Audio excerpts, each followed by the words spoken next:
Hello everybody, welcome back to another video. Hopefully you guys are all having a fantastic day. Today's video is going to be an episode about me discussing will it be a rainy fall 2018, and fall is the second rainiest season for much of the for many areas, many major cities. The first rainiest season is more often than not spring. However, fall is also a very rainy season, comes in second depending on where you live, but for many areas it comes in second, and I felt like if it was a fairly important topic to make a video on, that's why I'll be making a video on it. But before we get further into this video, consider subscribing to my channel, consider liking the video.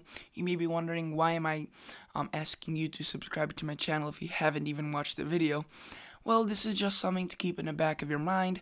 You could watch this whole video, you could watch some of my other videos on my channel, and then you can decide whether to subscribe. If you've been watching my videos for quite a while already, then this is just a reminder that if you like to, you can subscribe. You could also like the video. Again, you could watch the whole video and then decide whether to like it or not. I'm not telling you to like it right away. If you want to like it right away, thank you so much.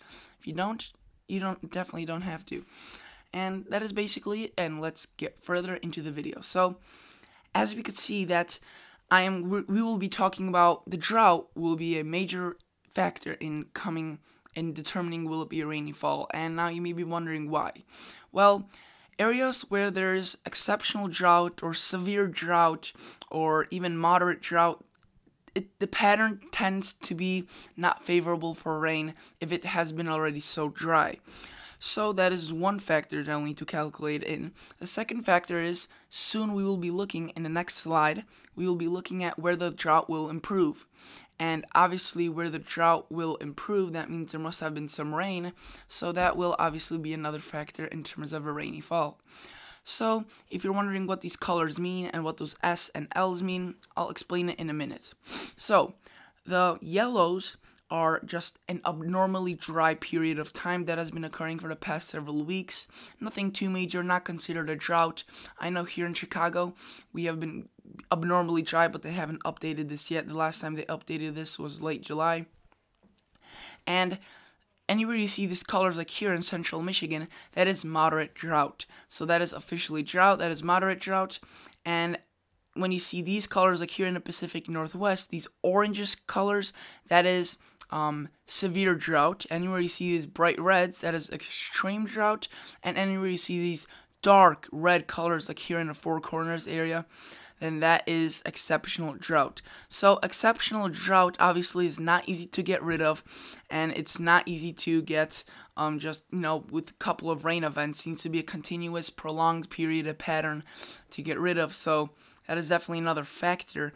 And the S and L basically mean short-term or long-term. So you can see here in the Northeast, here in Michigan, this is more of a short-term drought, abnormally dry conditions.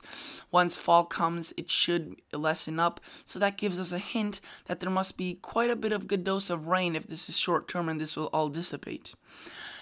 And where you see the long-term, that is, some impacts will be short-term, some other impacts will be long-term. So here in the Four Corners area, there will be definitely some improvement, especially since it shows it's short term, but that doesn't mean the drought will escape or will completely disappear, indicated by the long-term L. And now let's move on to see what the U.S. seasonal drought outlook is. And these colors basically show you where the drought will persist, where it will remain but improve, where it will get removed completely, or where the drought is development, or where development is likely.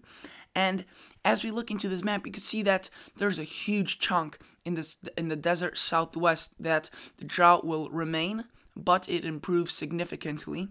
There's even some areas where the drought removal is likely, and along with the Northeast and the parts of the South Dakota, North Dakota areas. However, if you look in the Northwest, there is drought persisting and there's drought development likely. So why does this matter? Again, if there's drought development likely here in the Northwest, that usually means a below average rainfall season, since drought is going to develop, and drought developing is usually associated and often associated with lack of rainfall. There's also a couple of other factors like extreme heat, but in this case, the Northwest is definitely not going to receive a lot of rain, and that is based off the models I've been looking at. And you can see there's also a huge area of drought development likely across the just the south, in mid-south, central south areas like Texas, Oklahoma, Arkansas, Missouri, Illinois, parts of Illinois, Louisiana, and parts of Mississippi. So this is definitely indicating that there may not be as much rain as there is forecasted to. Again, this is just an outlook, so this isn't 100% accurate, but this gives us a very good idea in terms of what's to come. So now let's look at NOAA's 3-month outlook precipitation probability. And you can see this is valid for September, October, and November 2018, which is all fall months. And as you can see that this is a fairly blank map with just a couple of areas of above average and a couple of areas of below average. Where you see the EC means equal chances of being below average precip or above average precip. But the areas that they are more confident in, like the desert southwest, they will say that it's above average, indicated by the green, and the northwest, below average, indicated by the brown. However, is this completely accurate? Is this 100% accurate? No, again, even though NOAA is a big organization, they still sometimes get their things right.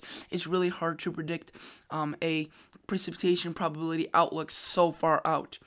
And now we move on into October, November, December, which is technically still fall because December is basically depends when you want to start fall. Meteorologically, winter starts December 1st, but calendar-wise, winter starts December 21st. So either way, December is still an important part, and you can see that a lot of the area of the south will be above average, which doesn't really make much sense, especially since they were putting a lot of areas of drought here in the south. Drought development likely, so that's a little bit of contradicting information, and the drought or the below average conditions will persist in the northwest, along with above average in Alaska. The next thing I want to include in this U.S. rainfall outlook for fall is the ENCO, and the ENCO is predicting an El Nino, and I will explain why this is important in a minute if you don't know. So, chances for an El Nino are near 70% during a Northern Hemisphere winter 2018-2019. They are putting emphasis on winter here. However, if we look at September, October, November, December, which is fall months, not winter, you could see an El Nino is still favored. And you may be wondering, well, what does that give us? What does an El Nino pattern even mean? Well, sorry for this grainy picture, but an El Nino typical pattern includes warm conditions across much of the northern part of the country and dry conditions, while wet and cool across the south. So, with an El Nino forecasted, you could see going back why the NOAA is putting on such a similar pattern to the El Nino. It is putting on exact pattern of an El Nino on this map. That's why it's showing for October, November, December when it's going to develop an El Nino pattern. However, what NOAA doesn't include here is that there may be an exception to this year's El Nino, like there is to almost every year. There could be an El Nino Modokai, and what I'm talking about with an El Nino Modokai is where the waters are warmer in the central, which is central-based El Nino, rather than an eastern-based El Nino. So an eastern-based El Nino is where the warm waters are closer to the coast, but within Modokai, which is pictured right here, there are cool waters right by the coast of South America, then there's warm waters in the middle of the ocean, and then there are cooler waters. So that is an El Nino Modokai. And you may be wondering, well, how do we know if this year's going to be an El Nino Modokai? Well, we just got to look at comparisons. So this is a current sea surface temperatures. And if we were to look at, say, off the coast of the west coast of the United States, it is cooler than average. Within Modokai, it's cooler than average. If we look at the eastern part of the country, where the temperatures right now are much above average, within Modokai, they're also much above average. So we're starting to see a pattern here. If we look at, say, the middle of the ocean for the Modokai, it's also really warm for the middle of the ocean, currently. So this is starting to look more like a Madoka El Nino. The only two places where I really the Madoka El Nino still hasn't shown its sign is right off the coast of South America, where it is still warmer than average, while in a Madoka it's below average. But that's only one thing out of so many other signs of signs of a pattern that a Madoka may be forming. That is the only outlier. If we look at the Central Central Atlantic Ocean, right off the coast of Africa, it's cooler than average in a typical Madoka El Nino. If we look this year, it's cooler than average. So this explains maybe why we haven't been having so much development of hurricanes out here as typical to a regular hurricane season. So this is again, this is definitely all these anomalies are showing that this year may be a Madoka El Nino. Now you may be wondering, well, what does a Madoka El Nino mean versus an El Nino? So as I showed you, this is what an El Nino typical pattern looks like, and a Madoka typical El Nino pattern looks like this. Completely different story, mainly drier than normal across the west, especially the southwest, and wetter than normal across the south and north, and basically anything east of the Rockies. So that is a whole completely different story, with there now being two completely potential different options for a completely different pattern setup, where it's wetter across the east versus drier across the east and north. You may be wondering, well, how will I base my outlook off of? Which one will I take, the Madoka or the El Nino, which both are possible to form? And I will be doing a combination of both of these two to calculate into my final forecast. So my final forecast is coming up, and I will be showing you that in a couple of seconds. Drum roll, please. This is how my final forecast looks. Again, it's not the best, but it's basically, I think, in my opinion, the best representation you could get.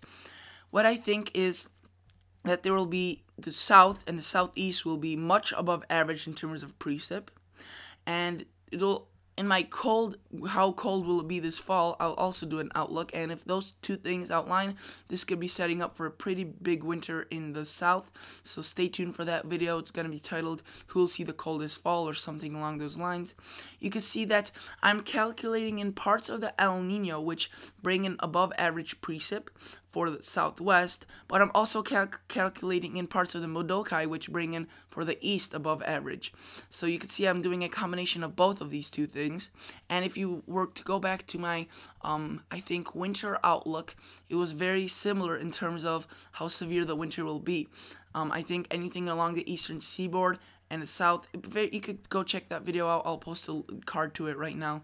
You'll show it pop up in the right hand corner, but you can see still above average for much of the east and the Midwest. But as we get into these colors right here, this brownish, this light sandy color, this is basically equal chances. It could be above average precip or below average precip. And then this brown, I think, is a pretty good chance for below average precipitation. However, this is still yet to change. And if the Madoka El Nino definitely sets up, then this is going to be a completely different story. But at this point, we're not 100% sure, so I did a combination of two of these things. So that is basically it for today's video, guys. Thank you guys so much for watching, and please consider subscribing to my channel. Please consider liking the video. As always, see you guys in the next video.